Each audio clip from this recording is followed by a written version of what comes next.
तर मुख्यमंत्री देवेंद्र फडणवीस यांच्यावर मराठा समाजाचा विश्वास बसलाय. त्यांनी तो विश्वास ढळू देऊ नये एवढीच अपेक्षा आहे, असं मराठा आंदोलक मनोज जरांगेंनी म्हटलंय.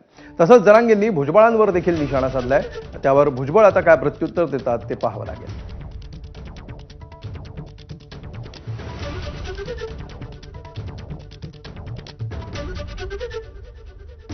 फडणवीस साहेबांवरती मराठ्यांचा विश्वास बसलाय, तो ढळू देऊ नये त्यांनी. आमची एवढीच अपेक्षा आहे. मराठवाड्यातला मराठा त्याला प्रमाणपत्र वितरित होणं गरजेचं आहे. जे आरचा ओके योग्य आहे, त्याचं काही टेन्शन नाही. तो बिघाडला बी थोडाफार जे आर, तरी त्याला सुधारित करायची जबाबदारी सरकारनं उचललेली आहे. त्याचं काही टेन्शन नाही आम्हाला. प्रमाणपत्र वितरित पाहिजे. नाही तर फडणवीस साहेबाला असं वाटेल इकडे ओबीसीला आम्ही म्हणतो तुम्हाला धक्का लागत नाही, म्हणजे ओबीसी खुश मतदानापुरता, आणि मराठ्याला सांगायचं तुम्हाला जे आर दिलाय म्हणजे मतदानापुरता मराठा खुश. हे मायापैकी चालत नसतं. ती राजकीय अस्तित्वासाठी चाललंय त्यांचं. ओबीसीचं त्यांना देणं घेणं नाही.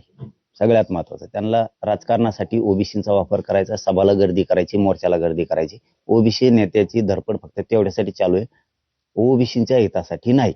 आणि दुसरा मुद्दा, तो जे आर कोणी रद्द करू शकत नाही. कोणाच्या बापाचे टप्पर नाही त्याला हात लावायचं.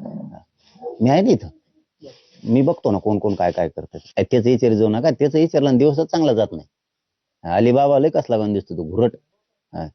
ते ठुसक बघितलं फटाका वाजत नाही, नुसतं मागून दूर निघतो. तुम्ही बघितला का नाही मला नाही माहित. तसा घुरट वाज सोडितो तो मागून सोडलेला. एखाद ठुसक सोडलेलं वाजत नसतं, पण सगळ्याला घराच्या बाहेरच काढित ती नाक दाबून. असं ठुसक आहे ते. ठुसका फटाकडा आहे.